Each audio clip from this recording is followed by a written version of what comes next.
नमो तस्स भगवतो अरहतो सम्मा सम्बुद्धस्स। नमो तस्स भगवतो अरहतो सम्मा सम्बुद्धस्स। नमो तस्स भगवतो अरहतो सम्मा सम्बुद्धस्स।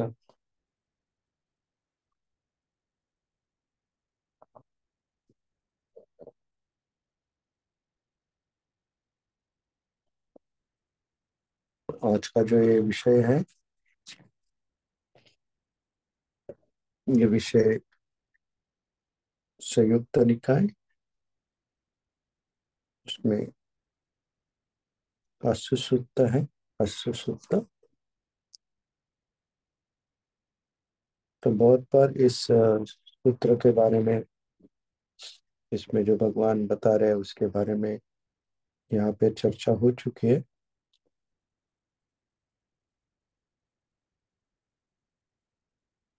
तो भगवान एक बार सावधिया में रह रहे थे, जेतवन में। तो वहां पे उन्होंने भिक्षुओं को बुलाकर कहा,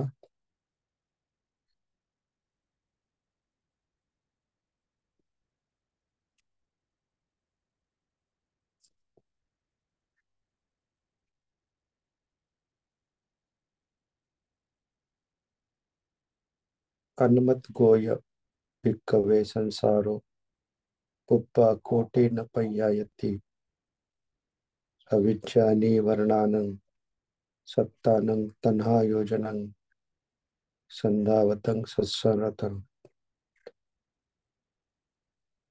यानी भगवान कह रहे कि भिक्षुओं, ये पुनर्जन्म का चक्र जो है वो अंतहीन है।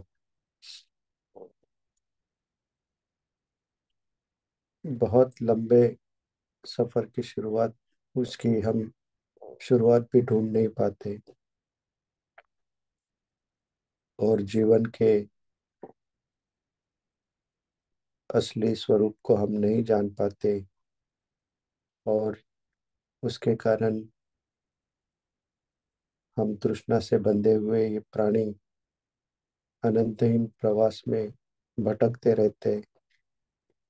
और ये प्रवास में, इस सफर में, जब भी हमें हमारे जो मित्र नहीं है, हमें जो पसंद, हम जिनको पसंद नहीं करते, ऐसे व्यक्ति से संपर्क होने में, या हमारे जो प्रिय व्यक्ति है उनसे बिछड़ने से हमने दुख प्राप्त किया, और उससे आक्रोश, और उस आक्रोश में हमने बहुत से आंसू बहाए। तो ये आंसू जो है, ये चार महासागरों में जितना पानी है उससे भी अधिक आंसू हमने बहाए। उसी प्रकार से हम हमारे माता पिता खोने से अनंत जन्मों में बहुत आंसू बहाए, वो भी चार महासागरों में जितना पानी है उससे अधिक है। तो इस तरह से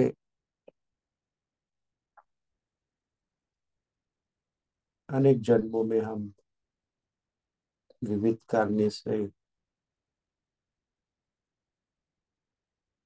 बहुत से आंसू बहाए, और इतने आंसू बहाए कि चार महासागरों में जो पानी है वो ज्यादा, उससे ज्यादा अधिक हमने आंसू बहाए। लेकिन ये जीवन की सच्चाई हम नहीं जान पाते।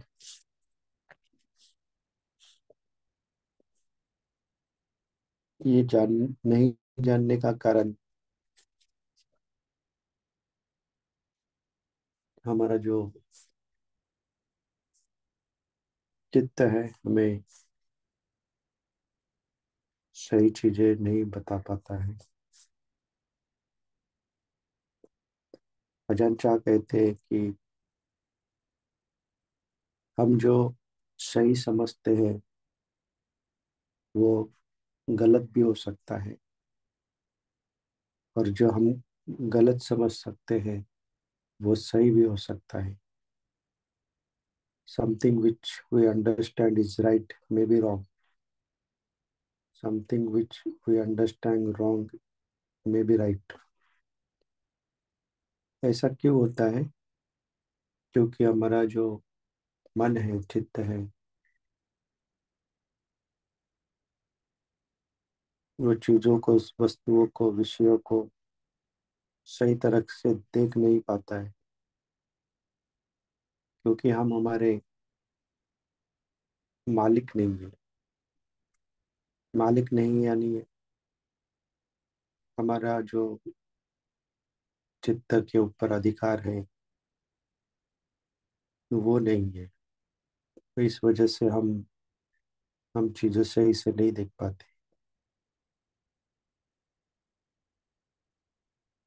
तो इसीलिए हमारे चित्त को या मन को हमें हमारे मार्गदर्शक के स्वरूप में नहीं चुनना चाहिए. क्योंकि हमारा चित्त या मन वो भी सच्चाई नहीं जानता है. वो सच्चाई नहीं जानता क्योंकि वो खुद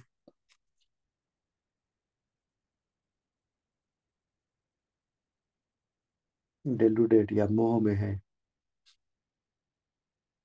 जैसे कोई आईना, उसके ऊपर धूल मिट्टी हो, उसमें हम हमारा चेहरा देखे तो हमें साफ दिखाई नहीं देता है. उसी तरह से हमारे चित्त या मन मोहग्रस्त होने के कारण, अविद्याग्रस्त होने के कारण हमें चीजें सही से नहीं दिखाई पड़ती.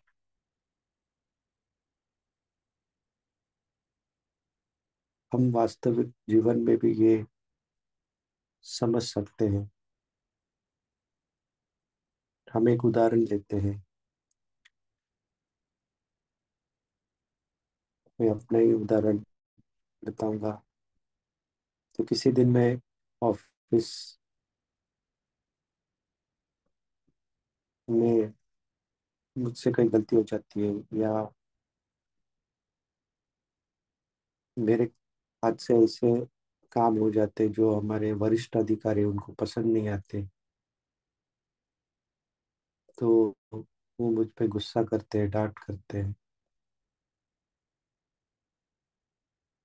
तो मैं ये समझता हूँ कि ये जो मुझ पे गुस्सा या डांट पड़ी है ये सही नहीं है. क्योंकि मैंने अपना काम सही तरीके से किया था, लेकिन पता नहीं वरिष्ठ अधिकारी को जो अपेक्षा थी वो पूरी नहीं हुई. तो उसके बाद मेरी जो मानसिक स्थिति होती है, जिसको हम मूड कहते हैं, इंग्लिश में मूड कहा जाता है, तो इसी का मैं शब्द प्रयोग आगे भी करता रहूंगा. तो हमारा मूड जो है वो बिगड़ जाता है, खराब हो जाता है. वो ऑफिस में रहते वो मूड वैसे ही रहता है. क्योंकि भाई आजू बाजू की परिस्थिति है. फिर हम ऑफिस से निकलता हूँ तो हम देखते हैं कि वही रोज का रास्ता है, वही सफर है. लेकिन वहां पे हमें हर चीज जो हम रोज जिसके संपर्क में आते हैं, लेकिन आज और ज्यादा चुभती है और ज्यादा परेशान करती है.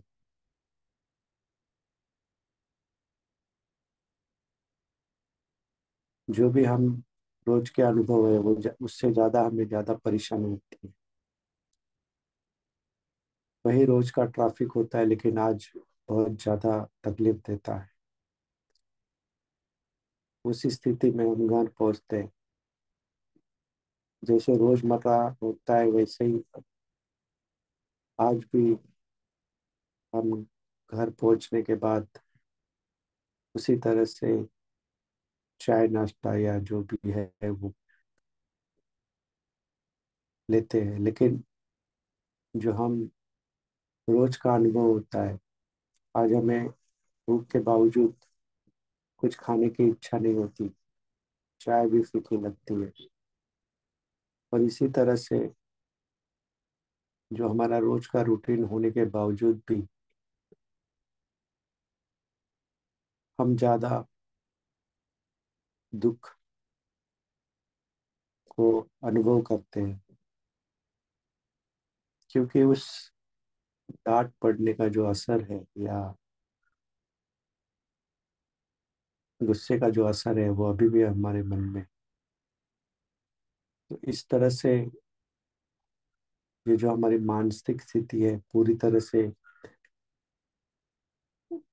वही जो वाकया हुआ है, घटना हुई है, उसके अंदर ही रहता है।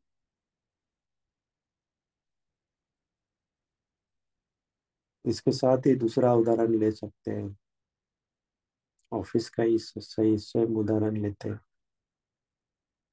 किसी दिन हमें कोई सरप्राइज या प्रमोशन होता है या कुछ प्राप्ति हो जाती है, जो हम जिसकी अपेक्षा तो करते रहते हैं, लेकिन हमने सोचा होता है कि नहीं, ये मुझे नहीं मिलेगा। तो ऐसे एकदम से कुछ प्राप्त होने के बाद हमारा मन प्रफुल्लित हो जाता है और हम आनंदित हो जाते हैं। उस समय भी, उस आनंद में, जो भी ऑफिस में हो रहा है, अगर दुखदायक भी है तो हमें वो उतना दुखदायक नहीं लगता है। फिर जब हम ऑफिस से निकलते हैं, घर की तरफ सफर करते हैं, तो वही भीड़ होती है, वही ट्रैफिक होता है, फिर भी हमें उसकी उससे कोई ज्यादा दुख नहीं होता है। हम उसको सहजता से स्वीकार कर लेते हैं। फिर हम घर पहुंचते हैं। घर पहुंचने के बाद अगर भूख है तो खा लेते हैं, भूख नहीं भी होगी तो भी कुछ खुशी का मौका है, कुछ खा ही लेते हैं। और इस तरह से हम अच्छे मूड में रहते हैं। तो इस तरह से जो भी हमारे साथ घटना घटती है, वो उसी को हम, हमारा मूड या हमारी जो मानसिक स्थिति है वो बहुत समय तक आगे बढ़ाती रहती, कैरी फॉरवर्ड करती रहती। तो ये जो है, ये हमारा जो मूड है वो उस समय का हमारी व्यू बन जाता है, हमारी दृष्टि बन जाता है। तो इसके लिए कहते हैं कि जो मन हमारा कहता है, बताता है, उस पे हमें विश्वास नहीं करना चाहिए, क्योंकि वो हम हमें झूठ बताता है, हमें सच्चाई नहीं देखने देता है।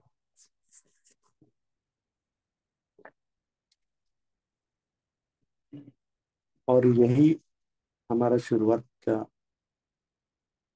स्टार्टिंग पॉइंट जिसको कहते हैं, यही हमारी शुरुआत की शुरुआत का बिंदु होना चाहिए, कि हमें पता नहीं कि क्या सही है और क्या गलत है।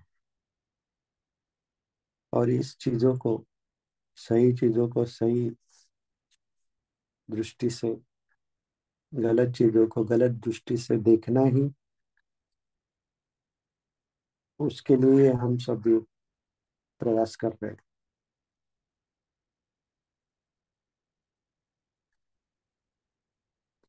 लोग जो होते हैं, जो लोकीय जगत में हमारे साथ जो भी लोग हैं, जिनको धर्म पता नहीं, जो ध्यान के बारे में जिनको जानकारी नहीं, तो उनको दूसरों का सुनना नहीं होता है। वो अपने अपने जो व्यूज है उनको ही पकड़ के रखते हैं।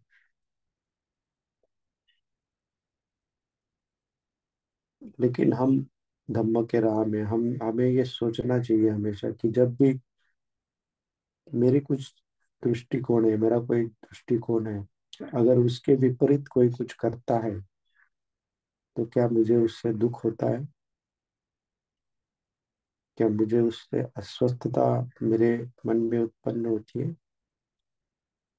अगर ऐसा है तो मेरे दृष्टिकोण में या मेरे समझने में कुछ गड़बड़ है, उसमें प्रज्ञा नहीं है, उसमें कोई आधार नहीं है। तो इसके लिए प्रज्ञावान व्यक्ति हर एक की सुनता है, उस पे चिंतन करता है। उस पे चिंतन किस तरह से करता है कि ये क्या, ये धम्म के अनुसार है? अगर धम्म के अनुसार है तो इससे मुझे दुख नहीं होना चाहिए।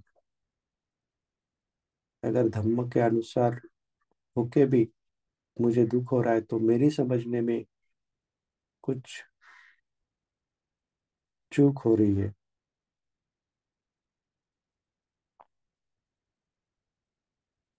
हमें बहुत सारे टीचर्स है, गुरु है, भिक्खु है, वाके टॉक देते हैं, विषय समझाते हैं। वो जो बता रहे हैं वो सच्चाई है, लेकिन वो सच्चाई हमारे लिए कब है? जब हम उसको समझ पाएंगे। हम कब समझ पाएंगे? जब हम हमारे अनुभव से उसको देख पाएंगे। ये वैश्विक सत्य है, वो हमेशा सही रहता है। वो व्यक्ति सापेक्ष बदलता नहीं है। तो इसके लिए हमारे गुरु जो बताते हैं, वो जो सच्चाई है वो हमारे लिए भी सच्चाई रहती है, लेकिन उसका अनुभव लेना आवश्यक है, उसको समझना आवश्यक है।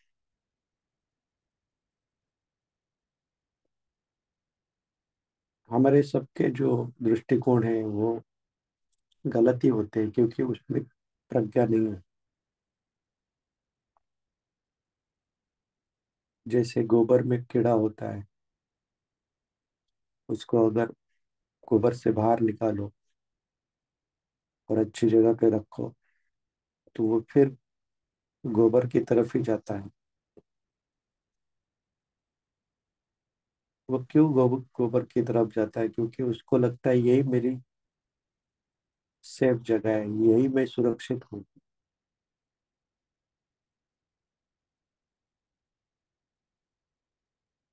तो ऐसे ही हमारे भी अवस्था है, गोबर की कीड़े की तरह।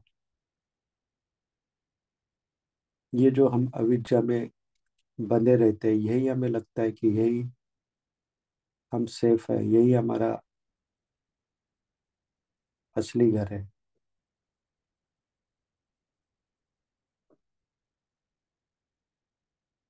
लेकिन सच्चाई कुछ और है। इसके लिए जो भी हम सुनते हैं, जो भी गुरु बताते हैं, तो हम उसको हमारे दृष्टिकोण के ऊपर हमें उसको जांचना है, परखना है। हमारी हमारी जो समझ है उसको चैलेंज करना है, उसको नहीं, ये ऐसे कैसे, ऐसे नहीं हो सकता है। अगर गुरु बता रहे और मेरे दृष्टिकोण में कुछ अलग है तो मुझे इसको स्वीकार करने के पहले चैलेंज करना है, मैं उसको समझने की कोशिश करनी है। जब हमारे गुरु के ऊपर, धम्म के ऊपर श्रद्धा है तो हम इसको समझ सकते हैं। सिर्फ गुरु ने बोला है क्योंकि हमें उसको एक्सेप्ट नहीं करना चाहिए, वो उसको हमें हमारे अनुभव पे उसको समझना है। जब भी हमारा दृष्टिकोण सही होगा, हमारी दृष्टि सम्यक होगी, सम्मादित्य होगी, जहां भी हम जाएंगे, जिस भी परिस्थिति में हम समाधानी होंगे। हमें कोई कंप्लेंट नहीं होगी, कोई कोई शिकायत नहीं होगी।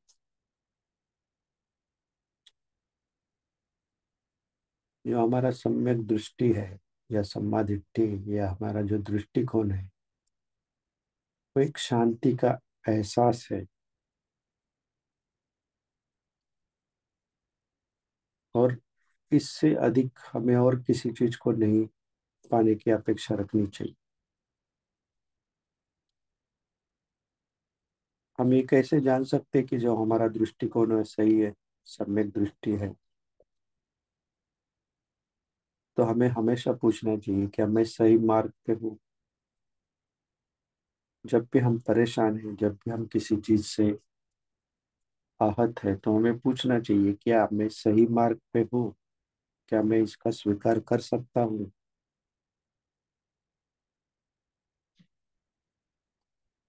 हमने जो उदाहरण लिया उसमें हमने देखा कि हमारी मानसिक स्थिति या मूड खराब था या अच्छा था। तो फिर आगे कहा कि हमको मन को हमारे मास्टर जैसा नहीं लेना चाहिए, हमारे उनके ऊपर भरोसा नहीं करना चाहिए। लेकिन मूड के ऊपर भरोसा नहीं करना, मन के ऊपर भरोसा नहीं करना, यानी उनको स्वीकार करना ऐसे नहीं है। उनका स्वीकार करना है, लेकिन उसके अनुरूप हम कोई क्रिया या प्रतिक्रिया नहीं करेंगे। श्रोतापन्य व्यक्ति होता है, उसका जो दृष्टि होती है, सम्यक दृष्टि होती है, दृष्टिकोण होता है। तो हम उसके लिए प्रयास करेंगे। तो उसके लिए, उसके पहले हमें हमारे जो लोकीय दृष्टिकोण है उसको सही करना पड़े। तो लोकीय दृष्टिकोण कोई गलत नहीं होता, क्योंकि हम इस जगत में रह रहे। तो हमारा जो आधार, हमारी दृष्टि का जो आधार है वो इस जगत के बारे में होगा। और इस दृष्टिकोण के आधार पे ही हम सोतापन्ना लोगों का जो दृष्टिकोण होता है, सम्यक दृष्टि होती है, वो बिल्ड कर पाएंगे, उसके ऊपर हम बना पाएंगे। तो ये लोकीय दृष्टिकोण प्राप्त करने के लिए भी हमें बहुत कुछ छोड़ना पड़ेगा, बहुत कुछ त्याग करना पड़ेगा।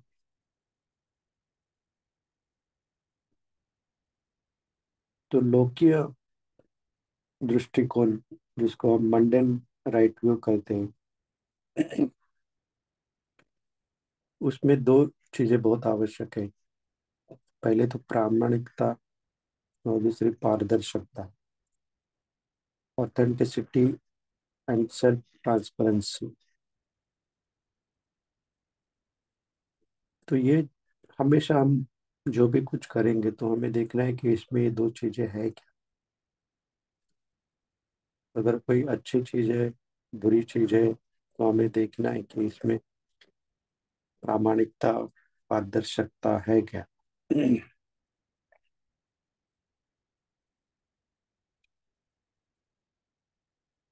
जो अदर, हम जो भी सोचते हैं, जो भी धम्म हमें बताता है, तो उसमें कहता है कि सारे जीव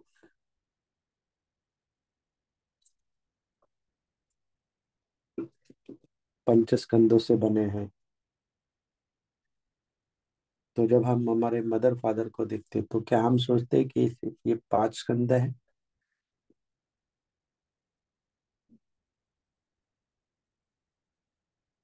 अगर सिर्फ हम यही सोचते हैं तो क्या हमारा ये राइट व्यू है, सम्यक दृष्टि है?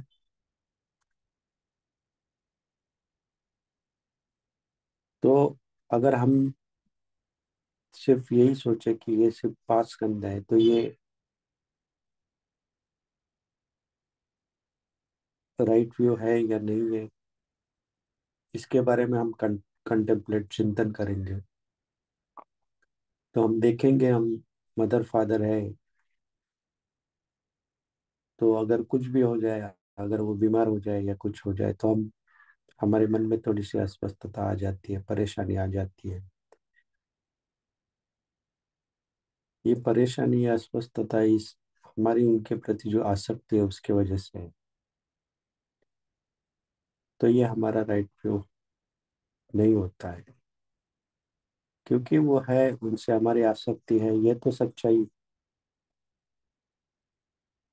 तो इसी तरह पुनर्जन्म, उसके बारे में भगवान बुद्ध ने जो भी कहा है तो हम मान लेते हैं। तो ये मानना भी हमारा राइट व्यू नहीं होता है।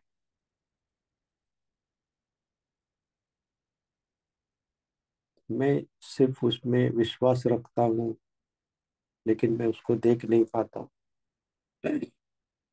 तो ये हमारे दृष्टिकोण का आधार नहीं हो सकता है।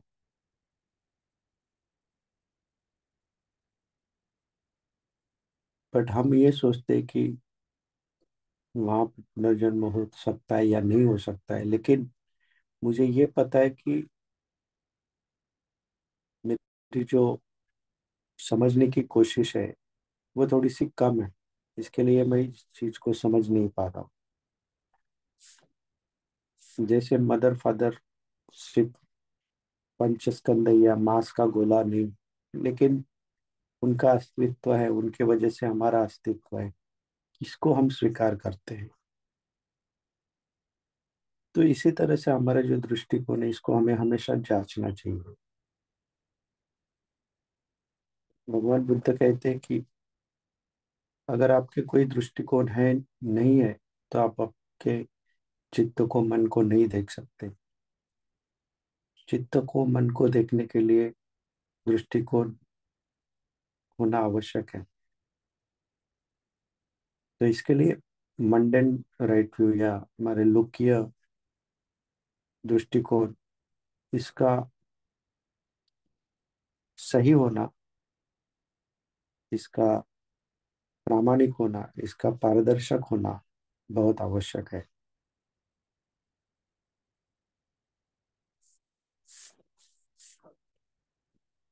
हम जब भी लोकीय जगत में है तो ये हमारा विकल्प होता है कि हम हमारी जो आसक्ति है उसको हम में आने दें या नहीं आने दें। ये हमारे पास विकल्प होता है, लेकिन हमारा मन डेलूडेड होने के कारण हम ये विकल्प के बारे में सोचते ही नहीं है। हम जैसे ही कुछ आसक्ति उत्पन्न होने होते हैं उसको उसके साथ बह जाते हैं।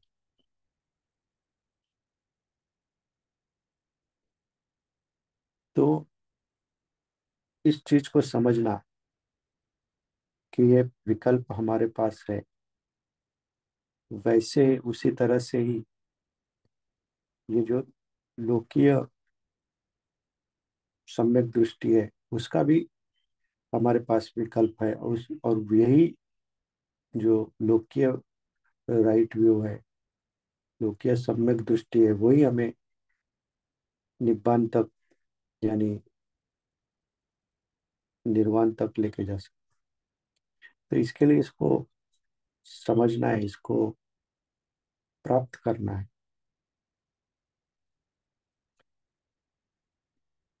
जैसे ये लोकीय जग है, उसी तरह इस जग से मुक्ति भी है।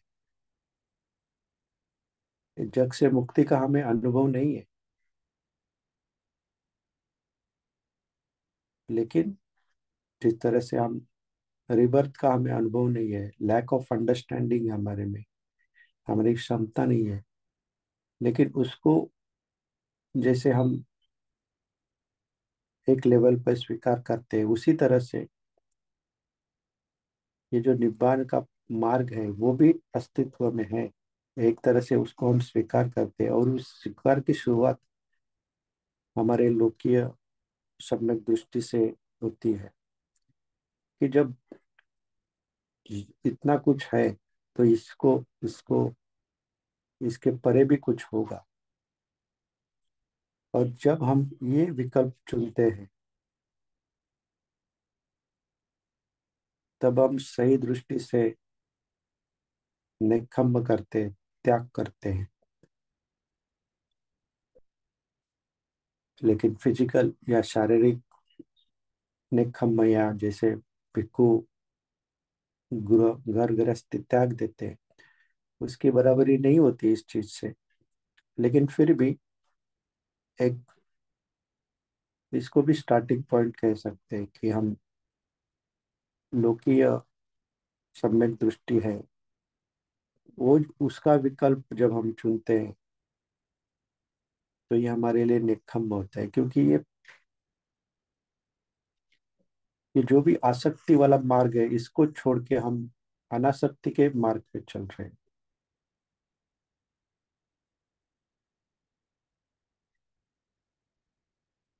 अब हमने जो चुना है उसमें चीजें हमारे नियंत्रण में नहीं है।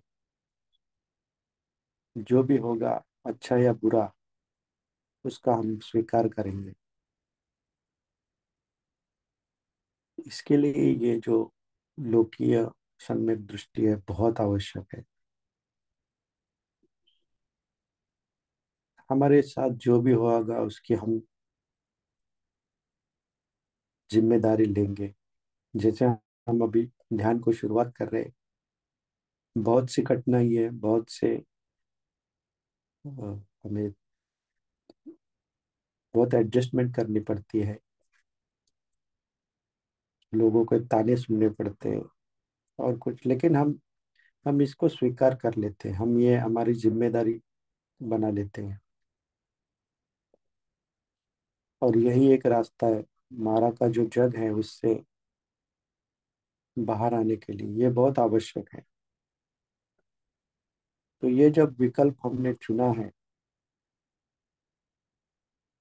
तो हम ये भी मानते हैं कि हमारी जो भी कृति है उसके परिणाम या विपाक तो आने ही। तो ये परिणाम, जैसे हम सोचे कि एक व्यक्ति ने मुझे कल थप्पड़ मारा था, तो उसका परिणाम उसी समय या आज भी मुझे याद आएगा, या उसकी मुझे समझ रहेगी कि इस व्यक्ति ने मेरा अपमान किया था। कोई घटना 10 साल पहले घटी है तो उसके बारे में भी हमें याद होता है और हम समझते कि इसके परिणाम आज भी हमारे दिल पे है। लेकिन जब हम ये, हमारा अनुभव ही नहीं है कि, जो हम समझते कि बहुत से साधक जब उनके ध्यान में प्रगति नहीं है, वो सोचते कि ये मेरे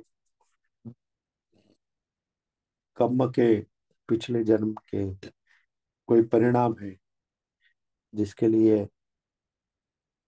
मैं ध्यान में या कोई भी मुझे प्रगति प्राप्त नहीं है। जब हम उसका हमें अनुभव ही नहीं है, हम उसको जानते ही नहीं है, तो उसका हम कैसे एक्सक्यूज करके ले सकते हैं। तो इसको हम हमारी शील्ड या ढाल बनाते हैं, इसके पीछे हम छुपते हैं कि जो भी हमारे साथ अ, अघटित होता है तो उसको हम कम्मा के ऊपर छोड़ देते हैं। जो भी हम कर नहीं पाते हैं, जिसमें हम ज्यादा प्रयास नहीं डालते और जिसके परिणाम जो प्राप्त होने चाहिए, हमें ऐसे लगता है कि ये परिणाम प्राप्त नहीं हो रहे, तो सारी चीजों को कर्म के ऊपर डाल देते, तो ये सही धम्म नहीं है।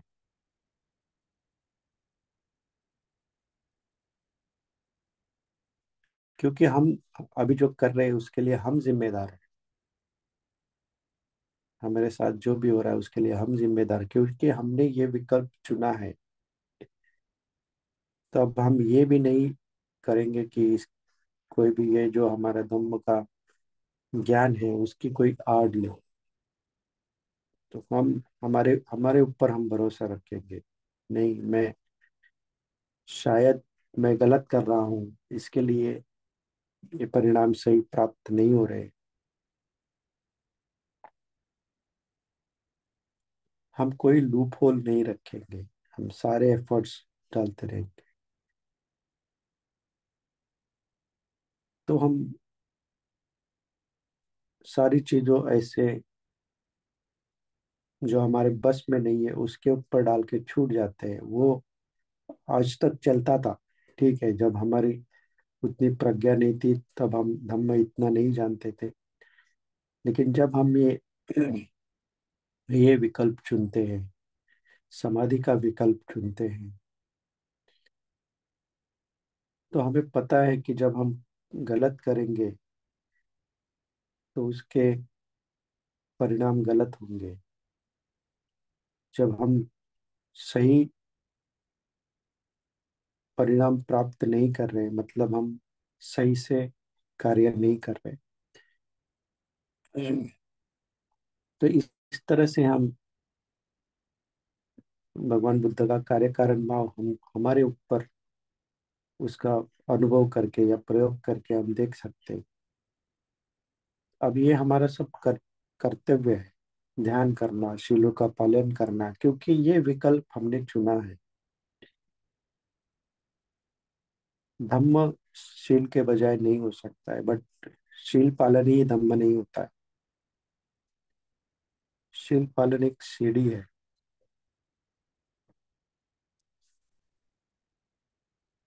सोतापन्न व्यक्ति के सकाय दिट्ठी विचिकिच्छा शीलबद्ध परमत्त, ये ये जो तीन संयोजन है वो टूट गए होते हैं। इसके लिए उनके लिए ये चीजें मायने नहीं रखते। लेकिन हम सोतापन्न नहीं है, हमें हमारे लिए शील बहुत इम्पोर्टेंट है, बहुत महत्वपूर्ण है। तो ये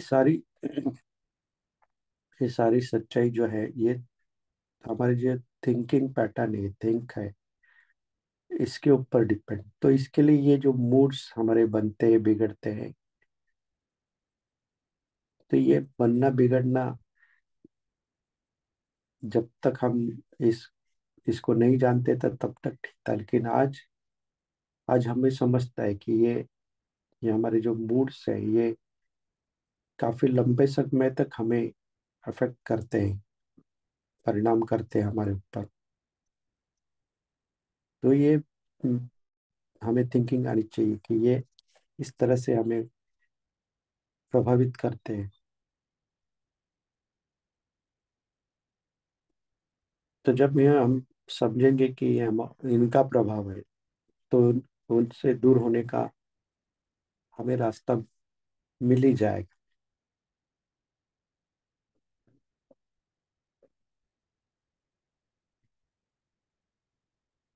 ब्रह्म में बहुत सा जो अनिच्च दुक्ख अनात्मा है।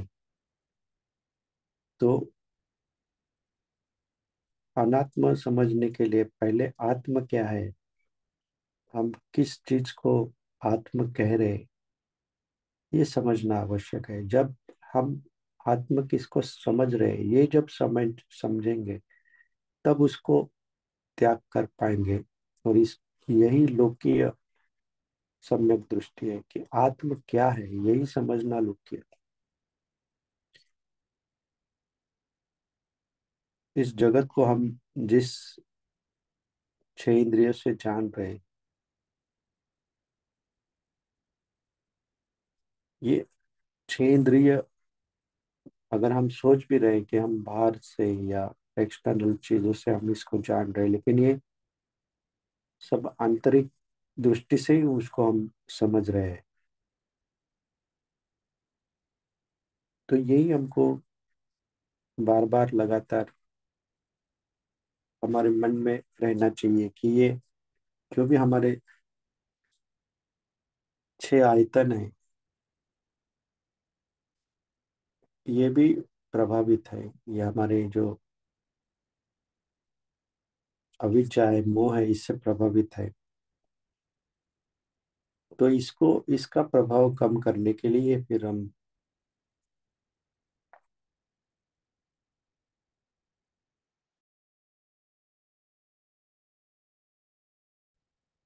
जैसे त्याग देना, यानी ज्यादा चीजें संपर्क में नहीं आनी चाहिए हमारे। तो उसको जो हम करते हैं, तो यही है कि जब हम चीजों को सही समझ पाएंगे तभी हम उसका त्याग पर कर पाएंगे, उससे दूर रह पाएंगे।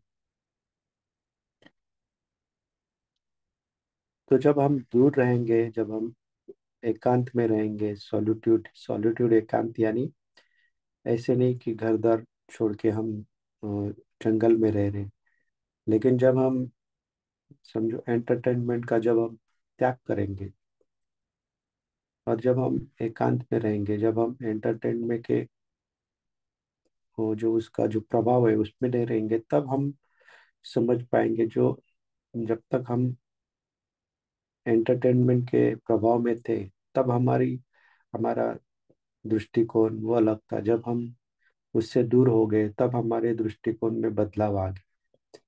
क्योंकि वो एंटरटेनमेंट हमें काफी समय तक प्रभावित करती, जो हमारे हम देखते थे, वो हम सोचते रहते थे, वही हमारे समाधि में आता था। और उसी उसी चीजों को हम हमारे जीवन में भी हमें प्रभावित करती थी। तो इस तरह से हम देख सकते हैं कि ये सारी चीजें हमें किस तरह से प्रभावित करती है। तो इसी तरह से हर हर चीज, जब हम उससे परे हो जाएंगे, जब हम उससे दूर हो जाएंगे, तब हम समझ पाएंगे कि सही और गलत क्या है। वैसे ही हमारे मूड्स होते हैं, जब हम किसी मूड में रहते हैं, दुख के या सुख, तो जैसे छाता होता है, छाता हमें प्रोटेक्ट करता है बारिश से और धूप से। तो उसी तरह से ये जो मूड्स होते हैं, ये हमें जो सच्चाई है उससे उसको देखने नहीं देते।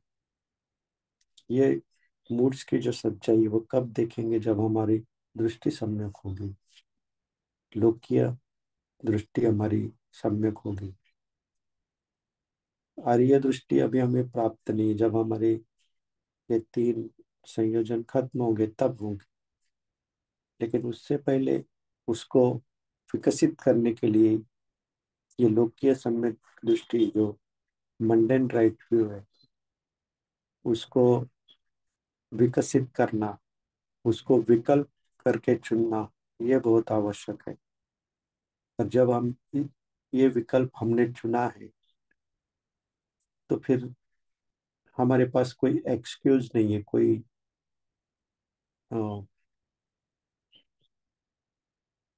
कोई भी एक्सक्यूज नहीं है कि इसके वजह से ये हो रहा है। नहीं, जो कुछ भी हो रहा है उसके लिए हम जिम्मेदार हैं। हम किसी और को उसका दोष नहीं दे सकते। तो जब हम हमारी सारी कृतियों के लिए जब जिम्मेदार है, तो उसके जो परिणाम है वो भी हमें ज्ञात होते हैं। तो जब चीजें हम कुशल करते हैं तो कुशल परिणाम आएंगे, अकुशल करेंगे तो अकुशल परिणाम आएंगे। ये तो हमें समझ में आएगा ही। उसके लिए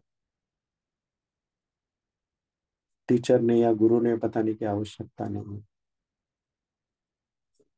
तो ये जैसे जैसे हमारे अनुभव बढ़ते जाएंगे, अभी हमसे कुछ गलतियां होगे भी, अकुशल होंगे भी। अभी हम इतने परफेक्ट नहीं हुए, लेकिन जब वो अकुशल हमसे होगा, तब हम होने से पहले हमें पता होगा कि ये अकुशल है, लेकिन हमें हमारी मजबूरियां होंगी, तो हो जाएगा, उससे उससे हमसे अकुशल हो जाएगा। लेकिन उससे हमें उस दुख को पकड़ के नहीं रखना है। ठीक है, अभी मेरा दृष्टिकोण सही नहीं है, ये अकुशल हुआ, लेकिन मेरी जिम्मेदारी है कि अगली बार आगे से मुझसे ये नहीं होगा। तो ऐसे जब हम सही दिशा में रहेंगे, तो मंडेन राइट हो गया, लोकीय दृष्टिकोण जो हमारा सम्यक दृष्टिकोण, वो विकसित हो जाएगा। और उसके आधार पे ही हमारा आर्य समाधिट्ठी विकसित होगी। तो इसी नोट पे कि हम सभी की